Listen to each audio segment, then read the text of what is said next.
ಮಾತಾಡುವ ಮಂದಾರವೇ ಕಂಗೊಳಿಸಬೇಡ ಹೇಳದೆ ನಾನೇತಕ್ಕೆ ನಿನಗೇಳಲಿ ನಿನ್ನ ಮೈಯ ತುಂಬ ಕಣ್ಣಿದೆ ಮನದಾಳದ ರಸಮಂಜರಿ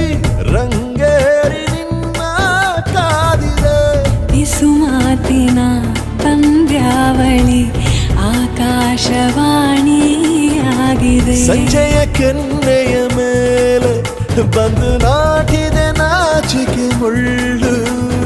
ಮನದ ಮಗು ಹಠ ಮಾಡಿದೆ ಮಾಡುವ ಕೊಂಗ